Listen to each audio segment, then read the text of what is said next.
So, Good morning to everyone. Welcome to our pre-commission meeting. We're going to get started here, looking on our second page of our agenda. Although we have our budget information, we're going to have a workshop on that, so we'll have more time to discuss that. And all of us are scheduled to meet individually with city manager and her staff to discuss those various budgetary items as well. So we'll skip that, go to our second page. We'll pick up with old business on number 11. And this is just a discussion only. Last commission meeting, Commissioner Perno made a motion for us to just postpone the vote on this until actually the second meeting in September. So we'll just be discussing it today and as needed on Wednesday. So discussion only of ordinance number 1117. This is going to be the proposed amendments to section 4.02.01 of the Unified Land Development Code. And that's basically the historic plat overlay. So any further discussion about it from the commission? my only feelings on it for tabling it was that we give people in the pipeline that little buffer to finish their projects. I spoke to one person who builds and speculates, and he said he's got everything lined up, so he's all good. And I asked him about another fellow who I knew who had sent me an email, and he said he was lined up. So as long as the projects that people had money invested in are going forward, I'm good with passing it. At a we're dragging it out to what, first meeting in October for second reading, or is it second meeting in October for second reading? Be second meeting in September. Second meeting in September. So Second meeting, 28th. 28th of this month will be second reading. Correct. Well, yeah. So we already did first reading. We advertised for second reading, and then that was tabled. So we'll re-advertise it. Okay. Next Thursday. So it'll be second reading again. Correct. So I mean, What about the length of time? well, it's supposed to, like, when that's why I tabled it, because when we read it, it was supposed to go directly into effect. Correct. Now, again, and that's my point of discussion is, do we really need it to be directly stopping people from who have money tied up? So if we do it, shall we say it starts at the beginning of the year, in January? Well, I think people that already have moved forward and have property purchased and everything, I say that they are grandfathered in. I mean, that seems the most logical, but Well, that grandfather in means a point of time, right? well, it means that if they're That already, means that we pass it, and somebody who already does have it in the works or owns it is good to go. where's Amanda? Well, I mean, Does she know the answer? just to because somebody owns all of it. Right. So So to me, what is that? grandfathered in would be you have a lot split application pending. If it's already Just because been- you own everybody, Right. if it's already in the pipeline, Can we set a date for it to start? Go ahead, Amanda. You're gonna. just make an effective date. Amanda, will you come up and just kind of go over everything with us, please? Yeah, one of the things that I thought about when you were talking about it at the meeting was you were talking about the build, but it really isn't about the build, it's about the splitting of the Right. lots. Right. So what you could do if you wanted to give them a bit of time, you could just give them a bit of time for splitting the lots. Anybody who's purchased the property but hasn't yet split it, if you could even just give it like 3 months, because if they've already purchased the property, in fact, they don't even need that. It takes us, a week to do a minor subdivision. So if anybody's already bought the property, they can bring it to us and we take care of it within a week, 2 weeks at the most, let's say, if the mayor was out of town to sign off on it. so 30 days. And they can build whenever 30 they days, want. yeah. It's the splitting of the property. And and we're not the already doing that building. at the end of the month, so make it November 1 or something like that. And you can do that when we go back for second reading. Mhm. And we can talk about it on Wednesday too, but just change the effective date instead of effective immediately, say effective 30 days. Part of the process of lot splits is to identify the water and sewer. We have some pending water sewer availability forms for some of these lot splits that might be something to take into consideration as well. How long does it take to do that part? We turn them around usually a couple days. So if they Depending on come what's to going on. you and say, So 30, Yeah, 30 we've days. got is fine. several that have already in the queue, so to speak. Mhm. have those happened in the last 2 weeks? Yes, we've done 4. Not just for lot splits, but water sewer availabilities overall. Okay. I'd have to look at them to see how many were for splits. 30 days is fine with me. We understand the impacts to CRA and all Mhm. that stuff, just so everyone, just throwing it out there for discussion, but Mm-hmm. we all understand the impacts that are taking place on. We're just saving what we have, so it That's doesn't it. just And continue the, to and the two be a cement pit. folks that I talked to, I mean, they're okay. I mean, they said they had a couple projects and they're good. I mean, they mainly they're still gonna build within the plat. There's plenty of homes to renovate and do different stuff with. So, but I just didn't want my only point was I didn't want to stop people who had money tied up who might have been it might have adversely affected investments. So Yes, that, I was about to say, you know, one thing we have to keep in mind as a governing body here is we don't want to get the reputation in the city that we don't want people building here or developing here or coming here. we want to protect our Because historic areas. there's murmurings out there already that I'm hearing that people aren't wanting to invest in Lynn Haven because it's jumping through 19 hoops and we have 5-hour commission meetings about whether or not they can build something. And that's not the People have reputation we complained want. to you about that? Yes. Then they must be very. It's into not their it's own not about project. it's not about the 1911, just investment in general in the city of Lynn Haven, Right. because it becomes so cumbersome because we're so restrictive on so many things, you know, when it comes to development. I understand with the stormwater and stuff, but I'm just saying we have to be careful walking this line here that we don't make it to where no one wants to be here or develop anything here, whether it's retail or restaurants or anything else, you know. Don't want to get that reputation. I think we have 3 or 4 development orders at this meeting, or 3 at least, for building business in Lynn I've Haven. heard people. I mean, if we're discussing this, I've heard people say that they don't like our impact fees. Right, You know our what I mean? impact fees are high. Yeah, Mhm. I've heard that. Now, Hear have we that. heard from any of the residents? I know that was one of our postponements for this, was to try to hear from some of the residents. Have we heard from any residents on? Heard from But mainly developers, the ones I've heard. Mhm. I've heard from a handful of people who want to protect. Mhm. You know, No, the handful that I've heard from that own property there have said that they are against going back to the original plat because it does not allow them to split their lots the way that they would like to split them, because it's a even odd number difference, and so they're not able to split the lots the way they want to split their lots. I spoke to that person at Table Talk, and he happens to have 6 lots. The gentleman that was at the And he last said if he meeting, had 5 lots, yeah, sitting up front. yeah, Mr. Bashir's, yeah, Mhm. yeah.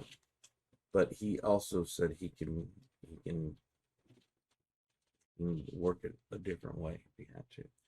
One of the things I did is I know we were discussing the, I guess, building impact as to whether or not someone would actually buy 15,000 square foot flat and if they would actually be able to build on that. So I did ask Ben Janke to give us some real numbers on that instead of us speculating and estimating, to give us some real numbers on that. Is it okay if Ben comes up here? Yes, sir. Thank you very much. Ben, you come on.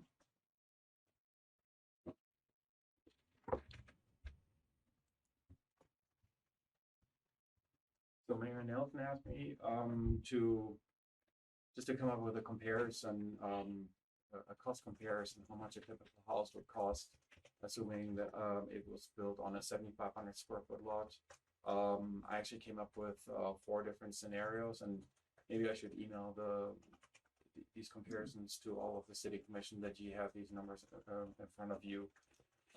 In a nutshell, the typical house on a 7,500 square foot lot would be around $250,000 to $300,000. If the lot was 15,000 square feet, you have a lot more expenditures for preparing the site, for clearing the site, and that drives the cost for this residential construction up. And your project shifts over into the $400,000 to $500,000 price bracket. The Realtors Association provided some statistics, and I'm going to share that with you as well. In terms of home sales in the CRA, and you can clearly see that the vast majority of home sales are within the $200,000 to $350,000 price range. So there really not a lot of homes selling in this area that are over $500,000. I don't think it's gonna change. I think the values of the homes are gonna stay the same. If someone, you just because their lot's bigger, they're not gonna build a $500,000 house. Sorry, they're just gonna have a little more land, a little more yard, and then we're gonna protect the corner lots. And we won't have two houses 24 inches above their neighbors. And I think when you look at the numbers, what he's saying is the preparation of that lot is going to cost more money. Whether you build a 2,000 square foot, it's not necessarily that. As time goes by, everything goes up.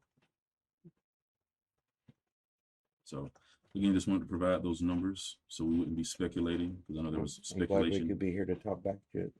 about that. Any additional questions for Ben? And then we have a CRA meeting, I believe it's prior to the budget workshop. Right before? Yes.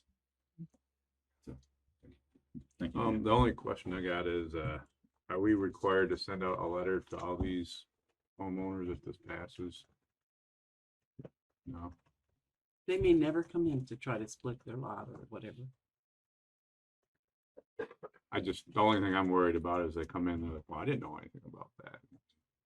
Yeah. It's too late. Yeah. I mean, we've had several public meetings, and it will have been I agree. advertised actually twice instead of just once. Okay. All right, so I guess we're saying when we come to our Just first reading. our second reading. Wow. Well, yeah, basically Wednesday, we can just real quick, we'll get some direction to change the effective date to 30 days or, November 1, something, pick a specific date. But if 30 days is sufficient and we're meeting on the 28th, I would just say we take November 1 Okay. Yeah. and we'll just amend the title. Instead of saying immediately effective, we'll just say setting an effective date, and we'll get it re-advertised and adopted on the 28th. All right. Thank you. All right. Agenda item number 12, discussion only of development order application for North Bay Haven Charter Academy. This is for the Marine Science and Administrative Building. Anything from you on that, City Attorney?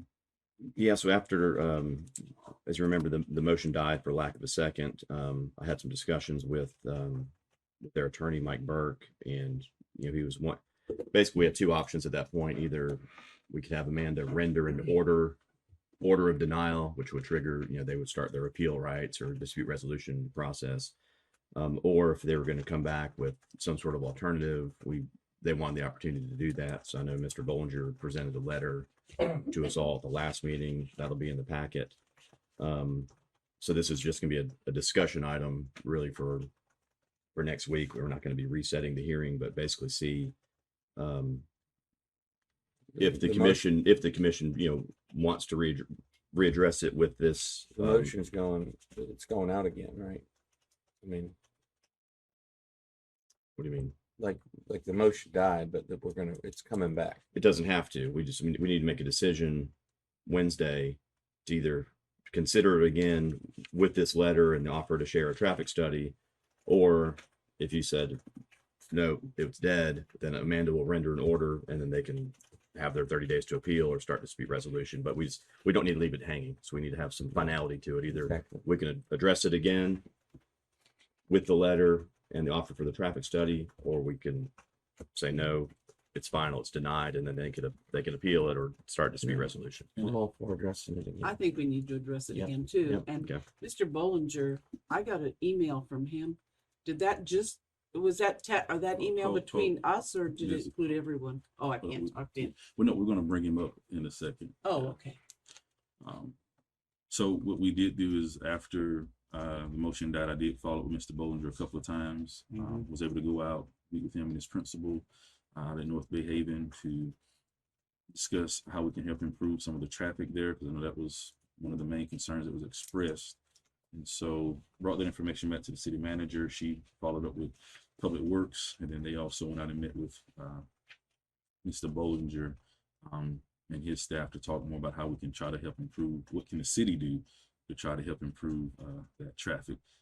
Could you ask Bobby to give us an update Yes. on their discussion? Yes, I did send Bobby out to meet with Mr. Bollinger and his staff, and we came up with some pretty good recommendations. And Bobby, if you'll come up and talk about the striping that we're going to do for North Bay Haven, that'll be great.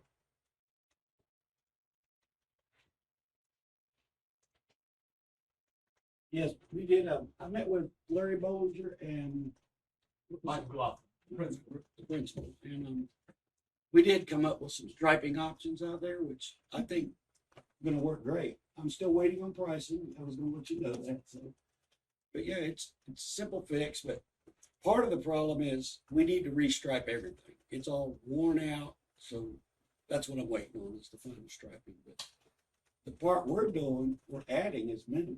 Really, just some turn arrows and some dash, but we need to redo what's out there. Mm-hmm. So you didn't deal with parking the workers anywhere different or No, anything? no, this is gonna help quite a bit, because it's 2 lanes and it's very confusing, and they stack up right there. Mhm. And this is gonna help them understand how to get in there quicker. It kind of bottlenecks. Yes, and so that's going to alleviate a lot of that. And so what Yes. we were trying to do was continue to make a continuous flow. And I think that just this striping alone, putting in some clear direction, Right. is going to help that continuous flow. And it leaves Bill Bayou direct access, That's right. 2 lanes if Mhm. they need to get in. That's exactly right. I would, yeah, okay, that's not what him and I talked about. I'll wait till he comes up. I'll tell you what, I went out there to pick up a friend's kid because he couldn't do it the other, and my heart goes out to anybody going out there to pick up a child.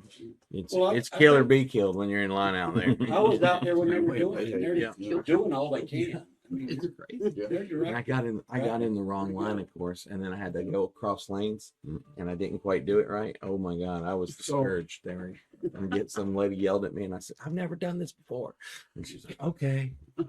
Any other You were questions forgiven. for Bobby? No. No, Mhm. I appreciate that we're working together on this. I know they got that back road that goes around the other side of the school. Can they use that for any traffic flow? For exit only. Yeah. That's a loop that they go and do pickup at, right? Yeah, Yes. so that's where I was. Loop on the back side. Yep, yep. And the striping, what Man. we're doing is we're funneling 2 lanes behind the school. So they can use that right out only exit on 390. They can make that. When you loop. go back there, it splits. One Okay. goes to elementary, one goes to high school.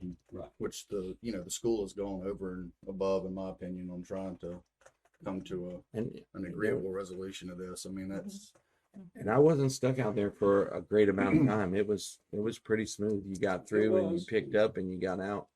You know, And Bay County's done a little bit with the turn signals as far as timing, which helps. hmm yeah. Thank you, Bob. Mr. Bollinger, if you come up to address any questions. I want to thank you for the opportunity to come and speak, and I appreciate. Actually, I'd like to pass this around, and it will give more of a picture of what you're talking about, sir. This is picture when it gets around. Have everyone get oriented. Yeah. If you can orient, you see the 390, and then you see Bayou. And if you can see in the writing there on the left-hand side of the document here, it says Loop Road. hmm That is a right in off of 390 and a right out. And what we do is that's where the elementary students come in, a good majority of them. So it's an even flow. We use both sides of the campus to have students coming in and out. And if you can also go down from Loop Road to about the middle of the page on the left-hand side, you'll see Marine Science.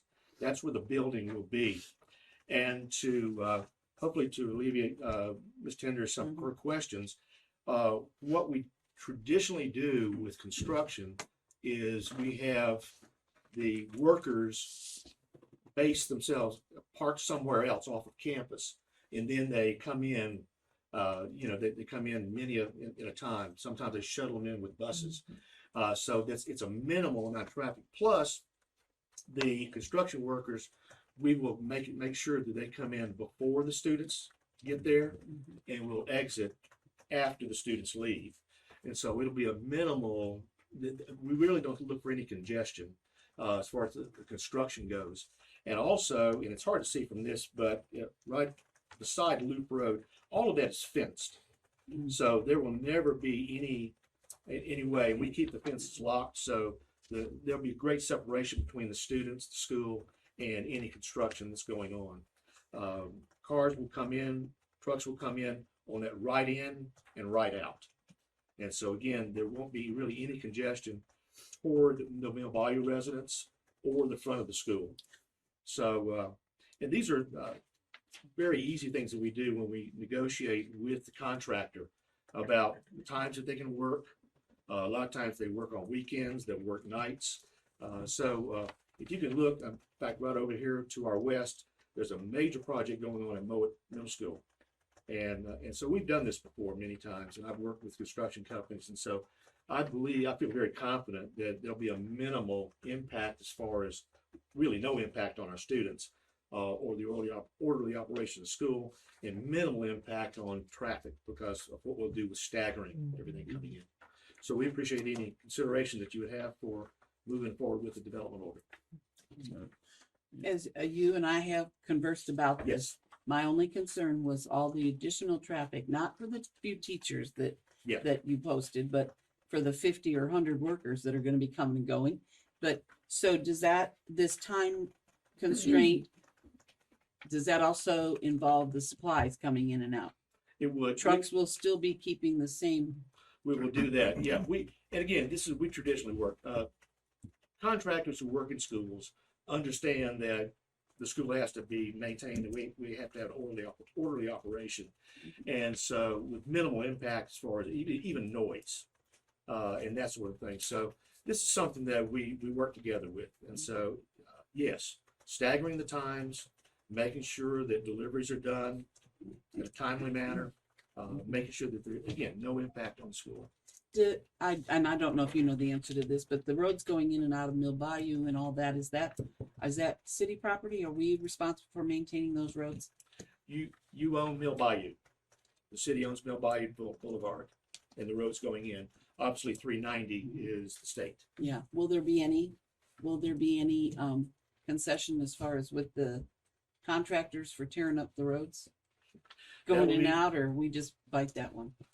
That's going to be up to City of Lynn Haven and the state. I know that right now on 390, they're doing a good bit of work on the sides. I think they're trying to widen, and which is going to help also. And again, I want to commend Bobby, Ms. Baker, was really very helpful. And I think some of the striping we're talking about is going to make that flow even faster and better. How long do you think it's going to take? A year? 9 months to a year, depending on weather. But we would like to begin in January of 22 and hope to finish sometime Thanksgiving. So there'll be a portion of this time this will happen when kids aren't even in school. Right. Correct. Yes, sir. So it'll be a good time when the kids aren't in school. And also, if you know, we have spring break, Christmas break, summer, all of those. And we work with the contractors to maximize that time when students are not on campus to make sure that a lot of the heavy work areas. So again, it's something that we, I've been at this a long time with schools and work with many projects. And so it's something that is pretty routine because the companies that work on building schools know the conditions that we have to impose on. Any additional questions for Mr. Bollinger? Thank you, sir. Right. Thank you. Thank you. So, I mean, this is all great information. My concern is, was all this presented to the planning board?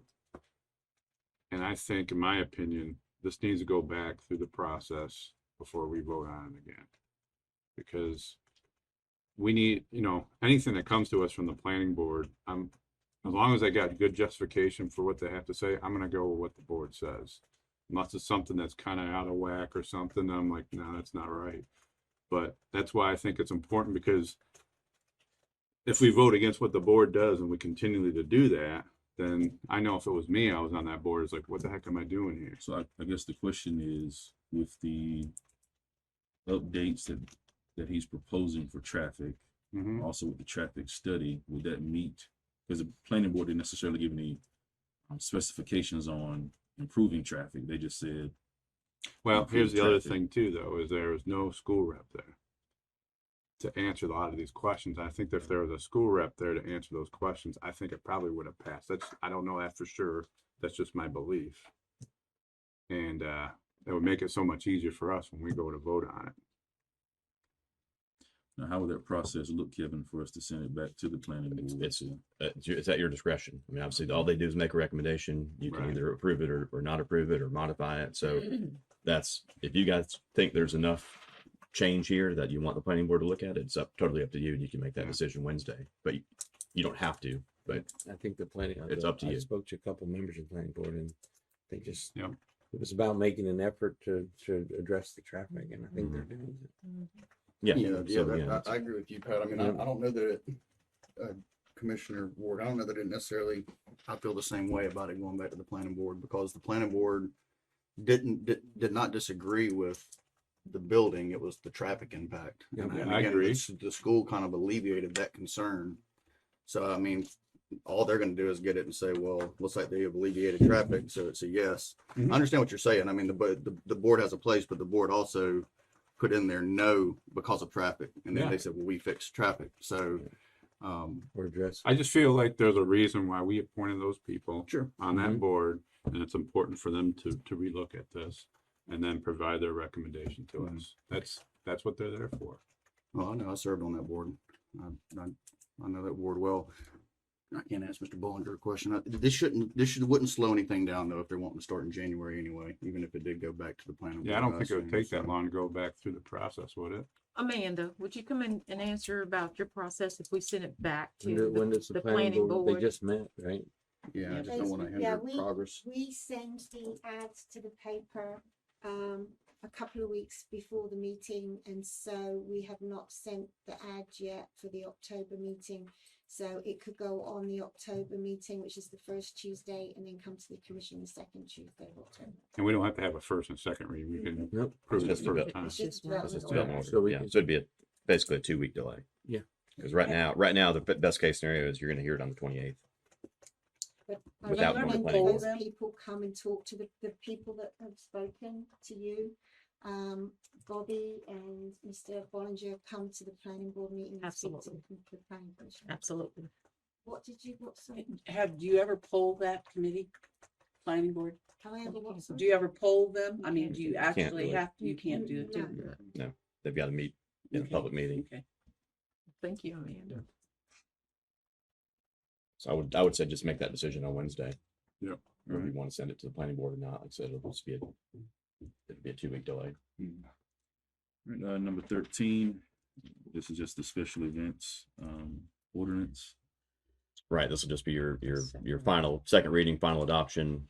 Nothing's changed since our first reading. It's city property only. Any discussion on that? Okay. 14, discussion and possible approval of donation of unbuildable parcel, city attorney. I think that's sad. That man's giving us his property because he doesn't want to pay the. Well, tax. and there's a What couple. was his tax?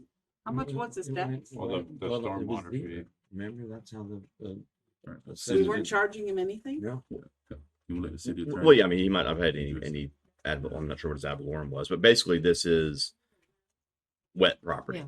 Yeah. It's he, I guess, bought it at a tax sale or something, sight unseen Mhm. for 10 or 15,000 without looking at it. Can't use it. Got here, it's unusable, but it's vacant land, so it qualifies for our stormwater Tax. assessment. Now he either can donate it to the city. I mean, we're not asking him to do it. He actually came up with that idea, and that's fine. Or he can go, to the property appraiser and say, look, can you? And he probably would need to go get a survey and say, okay, look, 0.8 acres is submerged. They could reclassify it as submerged, and he wouldn't get the stormwater assessment on that portion. But that's a lot to go through on some land that he probably bought to try to develop without looking at it, and he can't. So Very true. I would have opened a fishing camp. Right. A So, couple catfish, let them grow. anybody can donate stuff to the city, but when they're donating land, the commission actually has to accept it. So you can't just, somebody can just drop off a deed and record it and it's ours. We actually have to vote to accept that land. And from talking to Bobby and staff, it'd be a good parcel to have for stormwater. If we get a grant or something, we need to donate some land to DEP or water management, we would have it as like a in-kind exchange. I mean, there's all sorts of stuff you can do with it, or just the city could use it to improve stormwater. So that's really all there is to it. It's just we'll need, if we want to move forward with it, we'll draft a deed. And The way it was Have it worded, come it back. made it sound like he had gotten his bill and he did not want to pay whatever the stormwater assessment was. and that's probably part of it. But I think it's one of those deals, with or without it, it was unusable, and Yeah. he might get a tax write-off or something for making the donation. Who knows? It's labeled as wasteland. That's part of Mhm. the land use. It's called wasteland. Whatever that means. I told him to make sure there's actually not waste out there, and it's just stormwater. But I bought some wasteland. Any additional questions for Kevin? on So is that any advantage to the city with us having that? Does it help with stormwater, the things we can Yes, do we with could it? actually look at that and decide whether or not we can utilize this at some point for some type of stormwater. So it does nothing but a benefit for the city? Yes, exactly. Okay. yeah, it's good for the Where's it city located? to own some of these parcels that are wet like that. Like I said, for grant purposes, or if you might be looking at some permitting with DEP and say, well, here we have this parcel over here, we can donate to the state or whatever, Right. because it's unused. It's wet. It's unused. Is there any disadvantage in doing it? No, Not that I see. I I didn't see unless one it's, either. Where is it located again? I saw a picture oh, of it. yeah. Can't remember the address. South of Maryland there. There's a screenshot of that parcel. It's in the packet. It's in our packet. Yes. Yeah, But it's where on is Maryland. Maryland Avenue. Maryland. Actually, it's right there by North Shore Road. Yeah, it's on the other side of that too. It's closer to North Shore Road. At the Mhm. Goose Bayou North Shore or North Shore South going to Street, the, right there. That's North Shore. North Shore. Okay. Okay, That's okay, like Maryland. That's North Shore. okay. Out there off 14th that way. Mhm. Well, proud owners of some wetland.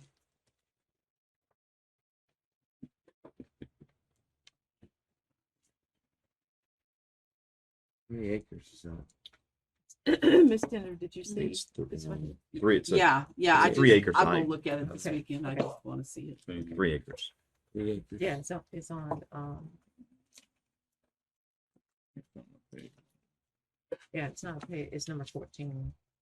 And that might actually be, I saw some property for sale. That might actually be the property that they were trying to sell that they couldn't sell because it was wetland. So I think he's actually tried to sell the property, Mhm. but probably can't sell it because it is wetlands. That's the same property I'm thinking of. Wasteland. Yeah. Wasteland. Yeah. That's a beautiful From- wasteland right From here. 3 acres. Well, wasteland. Next to a nuclear power plant. All right, number 15, small scale future land use map amendment. And that's the one up on the corner of 13th and 77, Yes. across from the daycare. Am I in the right spot? All right, and this is just first reading on this, so. It's from the Red Star. Yeah, I was gonna say. Questions? You have any Plaza. questions for planning director for this?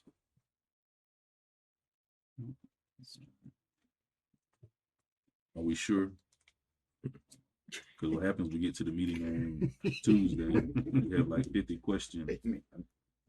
Well, I may have a question because I'll go by there this weekend and look at it. Okay, well, I'm just, I didn't have time to go by tonight. And it'll be or last- it'll be first reading next week, so we don't have to. so first reading, so. See where it is? Number 16, There's that plaza. It's right across the street. And daycare's It up. Oh, goes, this it goes one. from it goes all the way to Florida. It's a big area. any questions on number 16 for a small scale future land use amendment for Florida Avenue? That's the one behind Po Folks, in between two houses. Yeah. But the man owns one house next to it. And Yeah. he's gonna turn it into a clothing shop or something. Trading something. And it's gonna put a big metal building up in I think there's Yeah. one up in there. Mixed use to commercial. there. 3 bay questions? It metal just seems building. out I of wanna, place I to wanna me. talk to a couple of neighbors. All right, any on questions that for one. Amanda about that? Anything unusual about that, Amanda? Well, Other than it's in the middle of a neighborhood? yeah, the trouble is with the land use map amendment, we're not really supposed to look at what somebody may or may not do on the Yeah. property. We're supposed to look at all the potential uses that could go on there Right. if it were changed. I mean, we know what he wants to do on there, and it's something you can't do under mixed use, which is why he wants to change it. Mhm. But, you know, in the past, people have changed it and then they've sold the property. So what you really should be looking at are two things.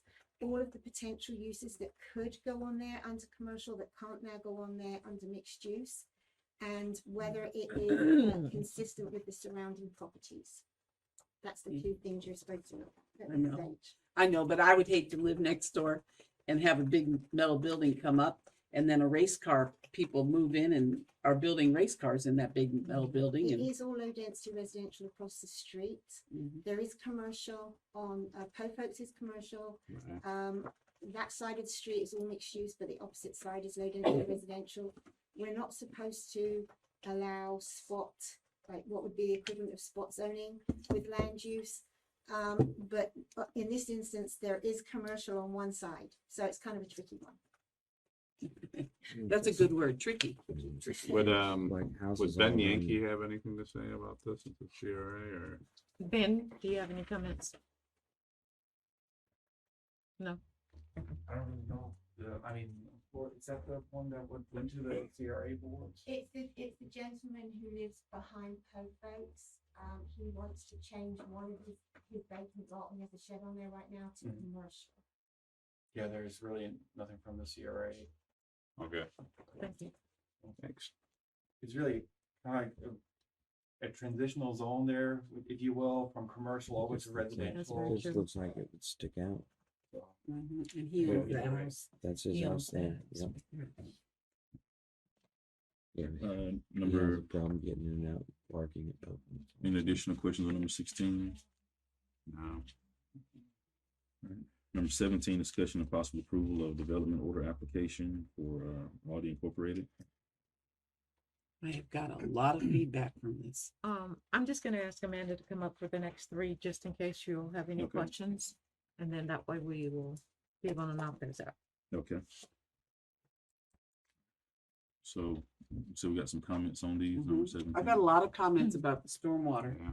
about the retention pond, about it being their responsibility. It's all But there's people, the people that live behind here Mhm. are already experiencing flooding from that back there. This is all retention. It was already in place. If you go back there, there's already lift station. There's already, it's like a big retention area right there. Yeah. Yep. Has, Greg, Greg, Commissioner on that, Tindall. what lift station is that back there? 31.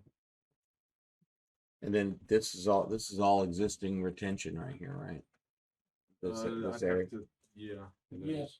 Have you had any complaints Yeah, the from there? west side. Yeah, it was all, that whole site was developed for one big development previously, and that stormwater pond is to accommodate all it. Mhm. And has it been working through all the flooding and all that? Well, Yeah. there's nothing built there yet. you No, know. I'm talking about behind it. The people that I heard from are back in there, are back in here somewhere.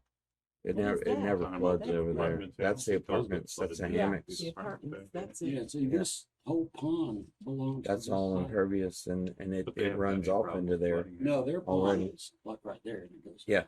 The shopping center pond is right here behind it. Yeah. And I don't know, I got an email from some fella in Bel Air saying how that pond affects his property, but I don't see how. I don't He either. must be talking about, he must think that it's connected to the ditch that runs down through there or something, Well, but it's once that separate pond fills, it will go to that ditch. on the Once ground. pond- The overflow. from The that pond overflow? goes- It doesn't run across the road, it goes under the Goes road. under. Yeah. Are you talking about those apartments on Florida? That, No, you're talking about The Bel Air. apartments behind the public, this is all around the Publix, and then, and the gentleman was talking about how this affects him, but it would only be from an overflow. I mean, that's a giant retention area back there. Mhm. I went back there. Cypress the other trees day. in it, drove by and it. Dry. it dries up as soon as it. Mhm. You drive over there it quite does, often. it does a good, yeah. There's actually 2 lift stations in that general That's area. what I thought. One of them's ours, right there next to Publix and the parking lot there. The other one's actually a private lift station that belongs to the apartment complex. To the hand. That's what to that the- is. I knew there was 2 lift stations over Yeah, there. Mhm. the other one, there's 2 manholes in there, Mhm. and they're raised up, 4.5 feet. Because that whole area is a little low, but the developer's aware of all that. They know it's a private lift station. So just to make sure that the apartments behind there don't have any stormwater problems right now, Unless it plugs up, I haven't.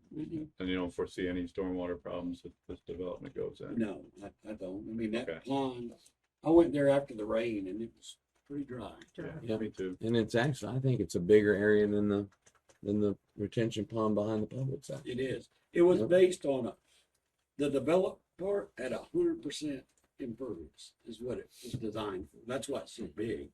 Right. Okay. Yeah, it was all a master planned commercial development years ago, and then all of those businesses that have gone in, Innovation, Sunny's, Dunkin' Donuts, all of their stormwater and these vacant sites, all of the stormwater was accommodated at the time that the master plan came to the commission and looked at the master plan engineered plans. And there's really no trees there or anything. And well, part of the development order, the punch list I sent them was they had to restore that pond back to the way it was permitted because it's grown up. Mhm. They got Do it. which he called me about that. Mhm. So they got to remove all the trees, make sure all the structures are cleared out now. But it's functioning. And just remember too that when we look at everyone that comes into this, to the city of Lynn Haven, the development side of it, it's done much differently than it was done 10 years ago, where we say, yeah, it's great to have these folks in here. There is a technical review committee. We have an engineer, and then we have another engineer that looks at that engineer's work. And so we are very cognizant of stormwater for the city. And that's one of the reasons sometimes it takes so long to get to the commission, because we're going backwards and forth about a lot of things that they have to correct before it even gets to you. So just know we are on the back end of things. Bobby and Greg and Amanda are looking at every detail of how it will affect houses, businesses around it before it even gets to you. Well, I'd be interested to hear the study on how it will affect all the businesses around it, like Publix and Winn-Dixie and all of those. Did they do a study on that? Oh, that's what you just said they did. I didn't say No. do. No, We Not don't a require that. If it's an No. allowable use within the land use, then commercial is, and a grocery store is an allowable use. Uh-huh. That's just competition. Yeah. Mhm. I have a question for Greg or Bobby concerning the front part between Zaxby's and the bank. There's a pretty sizable like stormwater ditch right there, and it looks like they actually own the property. Does that mean they could change that? I mean, that you wouldn't want them to fill that in or anything, would you? Alongside of, I know that they're Innovations? probably thinking about putting a pylon sign there, right Yeah. up front. Right there, there's a, Oh, that shouldn't affect it because this whole site is like self-contained. but they own this. They own that, and there's a nice, good sized ditch right there. Is that a That wasn't shown in their plans if they were doing it. That's- okay? But I mean, is that something that needs to be? Well, it depends on what the sign is. If it's on post, it will instruct. Oh no, I get that, but you want to keep a stormwater Sure, ditch right there. sure, yeah. So I mean, but if they'll own the property, they can change it if they want to. But Right, but they can't cause flooding on anybody. So, okay, so but I haven't seen any Can we- submittals on that. Can we just double check on that, just to make sure? Well, all signs go through you, don't they? All signs have to come through our. I'm not so much worried about a sign or Yeah. about them filling that land in or paving it or something or. Well, it's not part of what we're approving. No, Okay. we just look at what is within their site. Because there is, when you come, right in there, there's, That might just be ingress egress right there. well, I know Illegal there's a access. road there, but that this little bit of land right here is, it definitely catches water and They're stuff. they're not so- showing modifying it at all. Okay. So that's probably just their legal access. Okay, legal access. Any additional questions for Amanda on this? All right, any further discussion from the commission? Number 18, discussion of possible approval of development order application for Chase Macy, 1503 Tennessee Avenue. He's all built and everything. Let that man put in his big business. Isn't that what's going in there? He's already built, It's a isn't he? parking lot. It's He just a changed- parking yeah, lot he changed that's the land use off to the side. Yeah. recently, and I'm actually glad that this is happening because that what used to have 3 businesses in that what I call strip mall. I don't know if you call them strip malls, but what I call strip mall. There were 3 businesses. They had told the building department that they were refurbishing the inside, and what they actually did was split it into more units, which could have been potentially problematic because of the parking requirements. Because when somebody wants to go in a unit, we have to look to see how many parking spaces are required by that particular type of business. And some of them require a lot of parking, nail salons, that kind of thing. And so we were a bit concerned that there may not be Parking lot and enough retention. parking, but with the additional parking here, they should have plenty. That used to be years ago, the cosmetology school in that building. Yes, that's right, yes. In a retention pond too, that's good. Yes, and landscaping, So that's all they're doing is putting a parking lot? yes. sir. Parking lot Oh, and a okay. and a The retention. rest of the building, whole Oh, thing is empty. okay.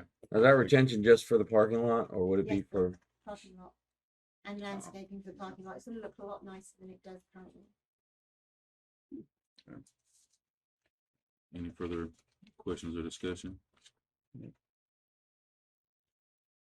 Number 19, discussion and possible approval of the comprehensive plan text amendment. Any comments on that, Amanda? This is something that we have been required to do by the state. If you recall, the state has control over our comprehensive plan and our future land use map. All cities and counties in Florida are required to have a comprehensive plan. There are certain elements within that comprehensive plan that we're also required to have. And apparently there were some legislative changes earlier this year. One of them was a change in the laws regarding property rights. And we are now required to have a property rights element in our comprehensive plan. So the Department of Economic Opportunity, who has the state land planning agency under them, sent out a kind of an explanation of the rule and what the law actually meant, and gave us the language to put in our comp plan. They said that you can add to it, you can put more, you can put different language, but we have to have one. All I've done is simply taken the language they gave us, and I've put that in. If you want to change it, add to it, you can, but that's the minimum. That's what we have to have in there.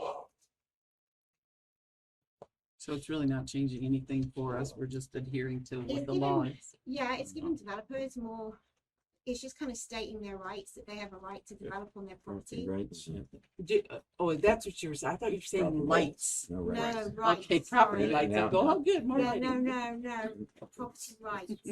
Yes. It just says when the city's making Stated. decisions, we have to consider private property rights. And also we're not allowed to make any more adoptions of land use amendments until we do that. Yeah, Which no is- more large scale. Yeah, which is, we haven't had any since, well, it said since July. You can't have any since July without doing this. So we're doing it now, and then we'll have it in place when we have the next large scale come to us. So the way I read it is what you have in there is pretty much the minimum that you have to have. You didn't add anything I to it didn't or add take anything. anything. This was the language that was given to me. Any further questions for Amanda on that? Thank you. Thank you. Thank you, Amanda. Any other further discussion on any other city business or? Yes, I've had a couple of people, I probably could talk to you this afternoon about this, but I had a gentleman write again. He's written to me twice, and you've probably talked to this man too. about turning that old tennis court in Bel Air Estates into a retention Retention pond. pond. It's just a drug drop You know, spot. It would be great I've- as a I retention. drove around there during our recent rains, Yeah. and you know, as a retention pond, it would have to be kind of a lower area. Mhm. That you drive up That's into that. exactly right. You drive up into that. That's exactly It's right. almost like on a hill going, Mhm. and then and I just don't know. Can I say Yeah. something there and just kind of update everyone on that? We do have one of our engineering firms going out and actually doing a survey of that to see if that's even feasible. Because we had the same elevation-wise, it's concerns higher than the as road. yeah, some of the concerns you did in Yeah. terms of putting a retention pond. Chris and I had this conversation Yeah, it's, with Mr. Rafis and a couple of other works residents against there. gravity a little bit. So once that survey comes back Yeah. and they actually give us some It would insight cause on more that, harm than good, you know. give us some insight on that, then I'll be able to give you a better answer on that. Because I think we definitely need to look at that, but we want to make sure if it's the right thing to do. Right. Yeah. Anyone else? I do have something, but it's probably gonna take a little while, so we can talk about it now or wait for the next commission meeting since it's been on for a little while. It's not ready to bad. just You as go. long. Go Yeah. ahead. So that's what we're here for. So. Okay, No. so one of the things I was looking at when I first became commissioner, and you know, I talked about at one of the first meetings trying to get people to volunteer and things like that was a budget advisory committee. I looked around. It's not unusual for municipalities to have a budget advisory committee. In fact, there's even municipalities that have less population size than we do that have these. And for, you know, anybody who thinks anything, I'm not doing this because I'm trying to find something or anything like that. I'm just looking at some of the things that happened in the past, and I'd hate for it to happen again. And I'll just come out and say it. We had a rogue city manager in Lynn Haven, and I think having committees such as this would have helped some of the things that happened in the past. So, What about the committee that's in place? yeah, I mean, we have the debt review committee that's And I- already in place that could help with that. I think that's one other point I was going to bring up is I thought, you know, those would be great candidates for that. But so you know, one of the things they would do is they would provide recommendation based on working with the city manager and the finance director of what the recommendation for the budget for the next fiscal year. I mean, we're getting towards the end of it. It wouldn't be right to do it now, but maybe next fiscal year, working on doing that. They could also look at, from what I've read in other municipalities, utility rates, millage rates. Some of them, they review the annual audit and quarterly audits that they have. And they look at, you know, what was the projected or what revenues and expenditures they had during that quarter versus what was budgeted. And they look at, you know, if there's any areas of improvement, look at, you know, any special interest areas. And, you know, Tarpon Springs was one of the ones I looked at, and I called the city clerk there and talked to her for a while about it, you know, and asked, you know, how well does it work? You know, do you think it helps? And she had a lot of good feedback about it. So one of my questions, because I did get this in the email from Ryan Scree as well, so I don't know if it was Yeah, I your know. idea or his idea, but No, it was my idea, and I mentioned it to him, and so so you know, I don't know about that part. But one of my responses to him is, so what is our role as the commission?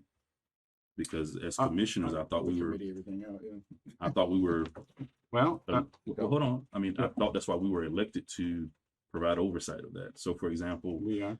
every 2 weeks we get the warrant list. I sit down, I go over that. If I have questions about that before we send out a check, if I have questions about it, Mhm. I follow up with Kiki and her staff, Right. city manager, whether it's $1,000 check Mhm. or $5,000 check. It's Yeah. okay. How are we operating this? Because I would not want us to handcuff our staff. Debt review committee did a great job, They did. but it was a lot of work that we didn't see that went behind that, in addition to the other things they had to do. So if you have an additional, because we're 1, 2, 3, 4, 5 people asking for information, and then you have citizens making public requests, and then you have another committee of 5 people asking for things. Now you have potentially 12 to 15 people randomly who are not, because we can't talk to one another about what we're asking for. Right. Randomly asking for various things. When would the staff actually have a chance to do their job and get the budget actually done, or to look over the budget? So I think it might be better if maybe one of the commissioners, if one of the commissioners wants to volunteer to work alongside the city staff and, you know, just looking over the budget. But, you know, when they need something to buy, do we go back? Because if we're at that committee, is that another layer of approval that has to go through before we can actually get it done? For example, like the planning board. Now we're saying, okay, let's send this back to the planning board. So that's another layer that we could actually be adding to the process, which could slow things down in regards to purchasing things and trying to get things done in a more efficient manner.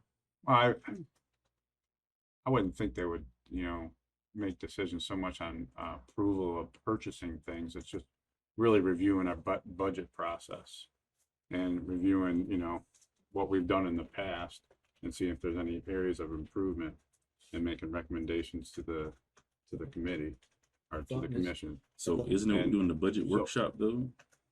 We only do that once a year, right? You can do that as We many do it times as you mid-year, want we to. do it mid-year, Yeah, and, we do. and then at the time of the budget.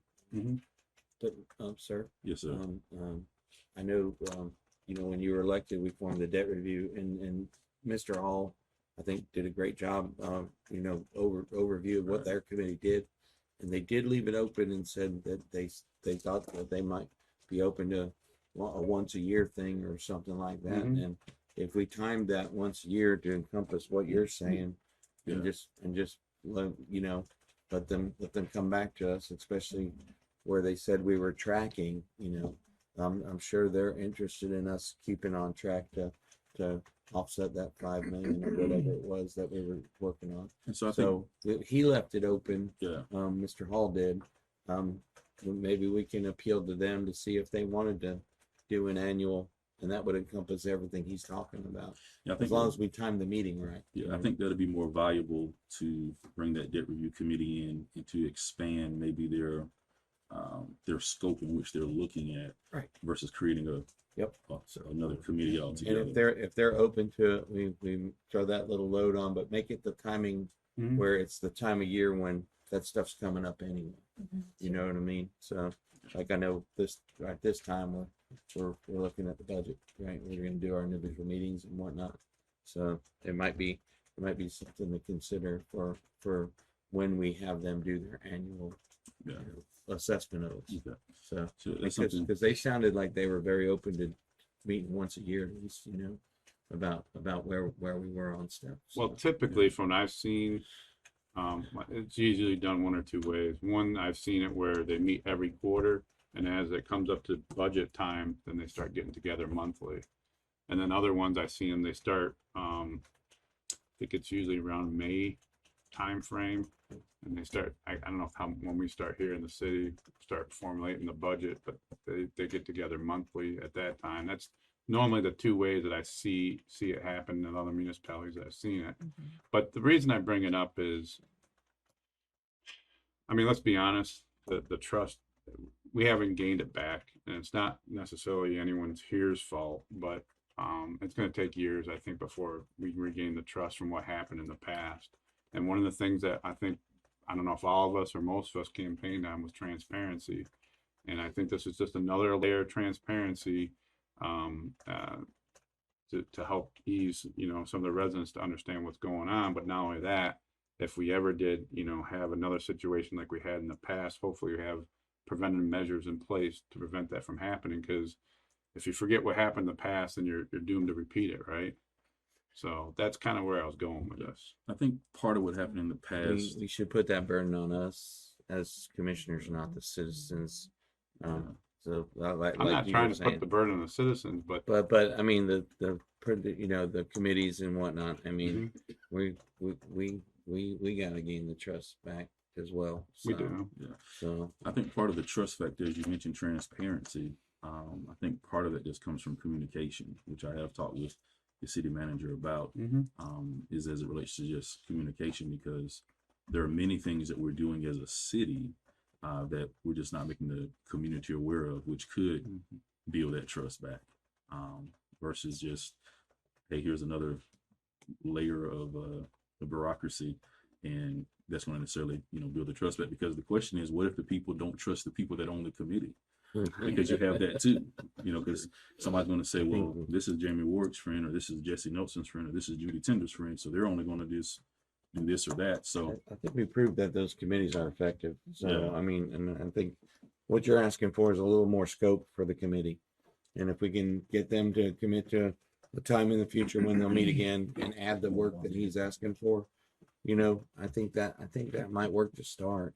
We don't have to get them back meeting every month or whatever, or maybe 2 meetings before the budget or whatever.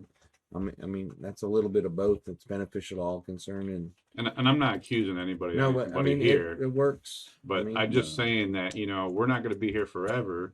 And what are the chances of a commission voting in a rogue city manager again? It could happen. And I would hate to go back and look and say, I didn't do my due diligence as a commissioner to make sure to prevent that from happening. I think part of that, if I'm understanding my position now and how that was happening then, part of that was due to the state of emergency. No, I disagree. I'll tell you why. When I read that whole FBI, what do you call it, investigation, they were taught when they started digging into stuff, they were finding stuff out before that. So that was going to happen, I think, regardless. Yeah. Papers and stuff like that. But So I'm sorry, I didn't mean to cut you off. Well, no, and so then it goes back to, as commissioners, we have to be, which is what I've encouraged all of us to do, is to be more engaged, more aware of what's happening. Thank you. And so Couldn't that's what I'm saying, articulate that falls back on us, that again, as I've told us, if we're not here, if we're not asking questions, if we're not being engaged, we're all different. We all do then our ways. we need to know what's actually going on versus say, because putting a committee in, here's the deal. You put a committee in, if I'm a Bernie Madoff, if I'm a crook, if I'm whatever, I don't care what committee you put in, I'm still going to be a crook. I'm just going to find my way to get around it. So it requires us as the ones that, because when you say the level of trust, someone trusted us enough to vote us in to say, okay, hey, we believe that you can represent us and do the job that needs to be done. So there is some level of trust for every person that's sitting here. I agree. There's a majority of the citizens that voted level of trust in us to make sure that things are going right and that we're having oversight on what's happening. And again, I think part of that comes back to us being more engaged and taking more responsibility for what's happening. For example, when the North Bay thing happened, I didn't wait on the planning board or someone else to say, hey, let's handle this. I called Mr. Bollinger the next day and said, hey, let's meet, let's talk. Let's see what are your plans. You see what the issues are, what the concerns are. Let's see what your plans are for us to move forward. And then I can follow with the city manager or commissioners to discuss that.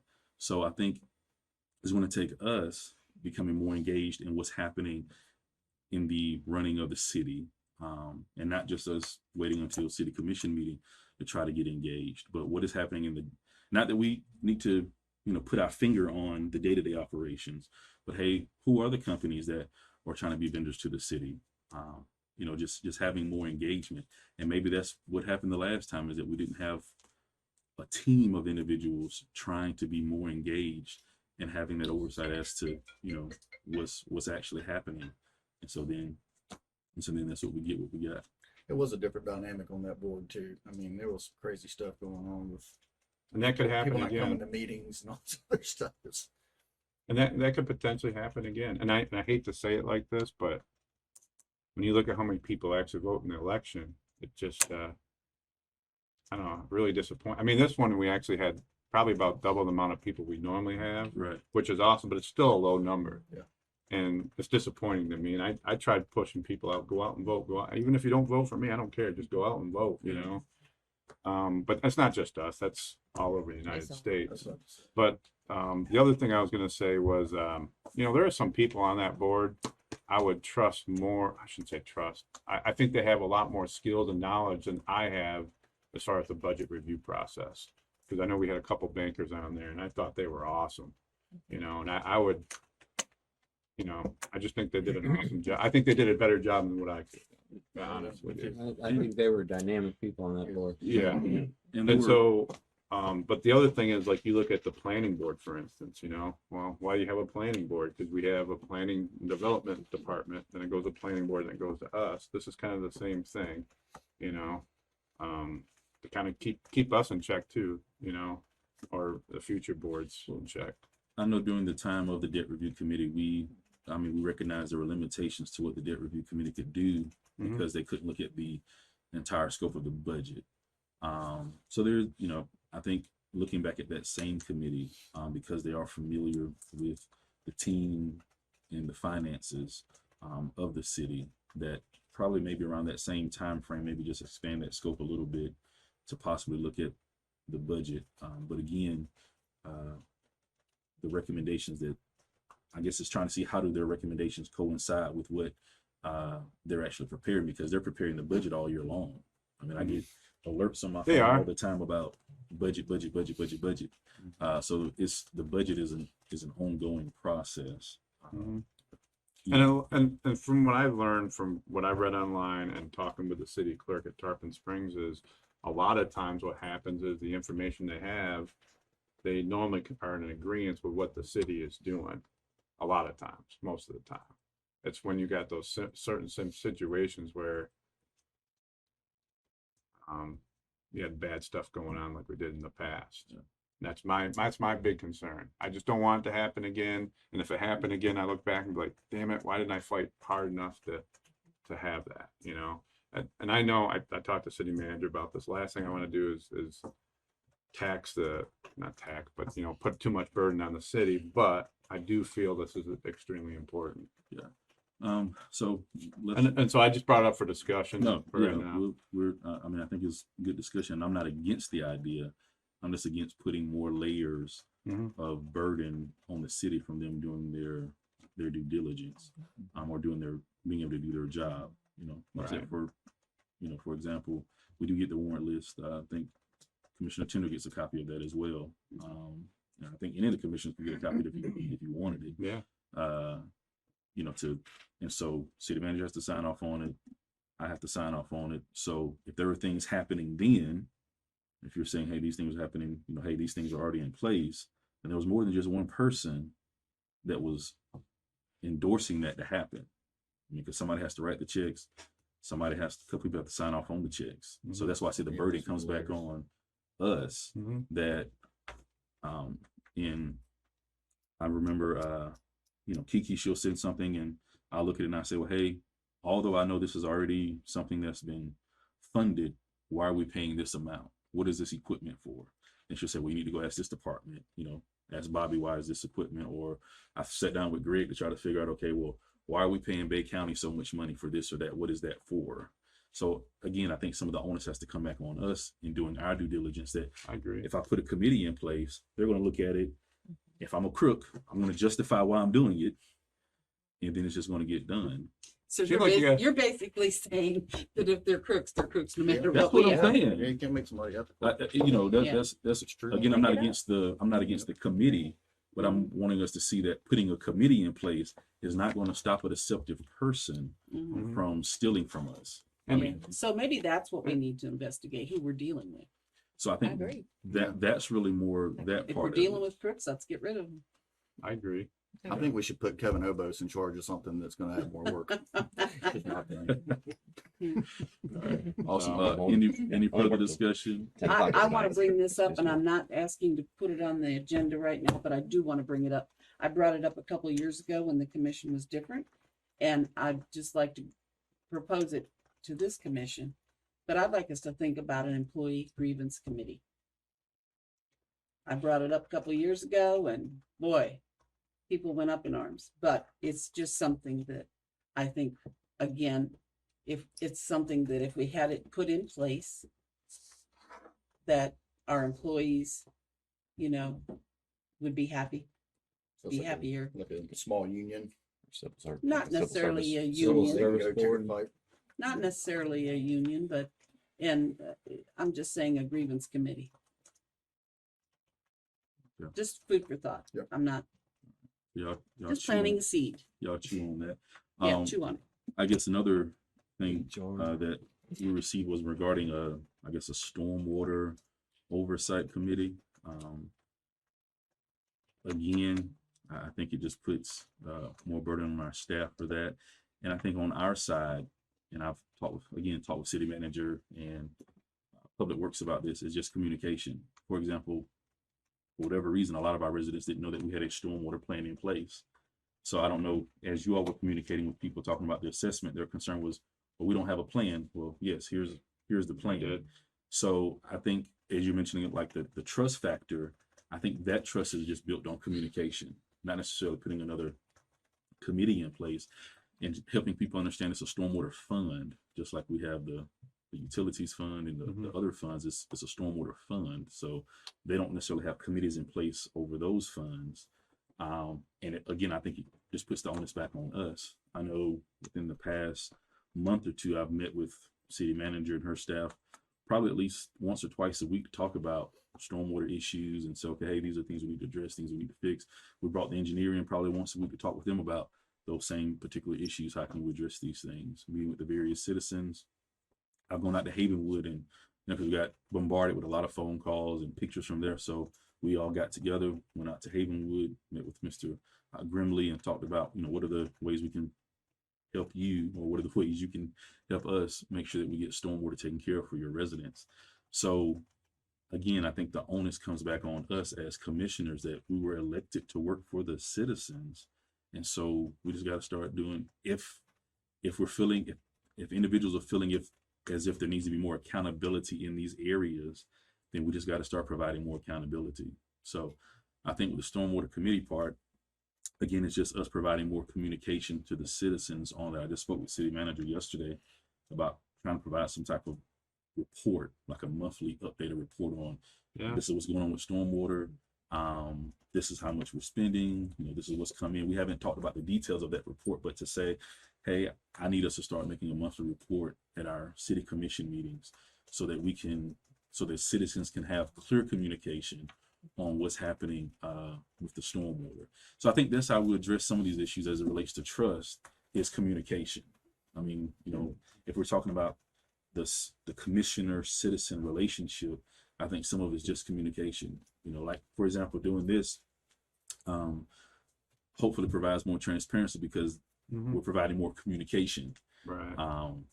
So I think that's, when we look at all of what we're doing, I think it's a communication factor. And we just have to make sure we're communicating what we're doing. So even after we have these various committees in place, these various things, how do we make sure that we communicate it so that all the citizens are aware, of what's happening? Because there's a lot of misinformation and miscommunication. People are saying, hey, we've increased our salaries by $1 million a year. Now, I've driven around to most of the parking spaces where our employees park, and I haven't seen any new BMWs or, new Mercedes or anything like that. So I've been trying to figure out where the $1 million went. But as we all know, it's from the benefit side that we've taken on the onus of bearing the burden of paying more benefits for our employees, which is great. That we're doing more than a lot of other cities are doing for their employees as it relates to benefits. Right. And so you look at a whole comprehensive package versus just the dollar amounts that's going in their pocket. So it isn't that our employees are getting more money in their pocket to buy more gifts and things like that, or buy a bigger house, as much as we're taking on the burden of providing more benefits to them so that Lynn Haven can be a better place to work, for them with all the other stuff they got to deal with anyway. So I would advocate for us just to get more engaged, more involved, and to communicate more consistently in a more unified way to our citizens. I mean, I agree that we definitely need to pace ourselves. We don't want to go and start 10 committees, and then it would be such overburden for the city. But I think, the budget's a big one. It's a big process, right? But once you establish it and you have, the first year is going to be the toughest. Probably the first time we had this meeting was the toughest. And once you have a routine in place, I don't think it would be so much of a burden on the city. I think it's just we need to establish something, and then over time it'll evolve into what we all agree it should be. Because all of us probably got opinions on how it should, if we established it, how it should be established, but over time it'll evolve into something that's hopefully great, you know, and it helps the city and not put too much of a burden on the city. You know, you brought up a good point at the last meeting, and I'm glad you said it, but the citizens also bear some responsibility. I know that we're always trying to communicate better and trying to get the word out, but 90% of people don't even pay attention to what's going on. They don't. I mean, they have no idea what's going So on. I'm trying to find ways to get people involved. You know, I talk to a lot of people, Yeah. and you know, like the charter review committee. The only reason I picked that person, I met her when I went door to door, and I talked to her probably for about a half hour. You know, and so I'm trying to. Yeah, a lot of people don't want to get involved, and some people you'll never get involved. And there's some people that work and don't have time for it. I got it, but there's a lot of people. I know there's a lot of smart people out there. And I think the more people we get involved, the right people get involved, I think we could really better the city. Well, and don't forget about the other boards that we have that have vacancies. I mean, Yeah, I agree. I'm not, you know, so, you know, in addition to, you know, new boards that we're proposing, I mean, we still have other boards that have vacancies on them, Right. which need to, you know, if someone is wanting to be a servant to the city beyond their citizens' capacity, then, you know, let's look at other boards that need individuals on those boards as well to serve. So. Mayor, I know Ben wanted to ask, could he just say a few words if you don't mind? Yeah, sure. No. I think the board that you brought up, I think we already have a board like this in place for the CRA, and that's the CRA Advisory Board.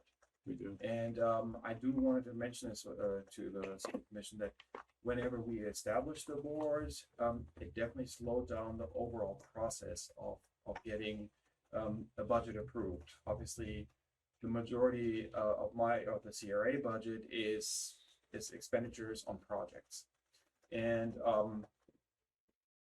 you know, I'm spending more time on scheduling these advisory board meetings. I have to advertise them. I have to take meeting minutes. So there's a lot of administrative work attached to this.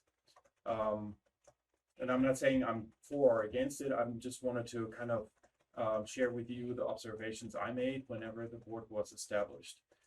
It is a challenge to find volunteers for this board, and there is a certain turnover. Right. And that is difficult. We had vacancies, and then thinking about getting a quorum, and then half of the people don't show up, and then you have to reschedule or re-advertise everything. So it slows down the process. But overall, I do see the benefit of being more transparent, showing more transparency to the community. But there's a certain cost associated with that. And I understand that. But I appreciate it. All right. Anything else? No. I got one for you, for a family that's killing rats, and Oh, you know what I'm snakes. talking about, little family. They said Mr. Lightfoot has been out. We cut down all the trees behind their property, and now the rats are scurrying to get into their house because they have no place to go. So somebody's been out there. That's their second email. This is the second email. Yeah. So I think that's something we need to address. I wouldn't I was- want rats I was going everywhere to at my house. respond to that email because that I sent the email on that Tuesday, Take care of them, right? and then I think the husband actually came and spoke at the city commission meeting. He did. And And I this do- is their second one. And I do know that city manager and staff actually discussed that the very next day, because I was at that meeting on Wednesday. We Okay. discussed that specific issue. But since then, we've had another rainstorm. And then we've also had, I think Mr. Lightfoot went to a conference. And so within that 2 to 3 week span, they haven't had a chance to follow up directly on that particular issue. But it's not something that's being ignored. I know it's something that has been discussed, and hopefully will get addressed. Yeah. So, all right. Nothing else? Meeting adjourned. I'd like to say thank you to all the department heads, Ricky, all you guys for coming to these meetings, man. Appreciate you, Amanda. Thank you guys. So, Yeah, thank you. yeah, You can get the volunteer. thank you.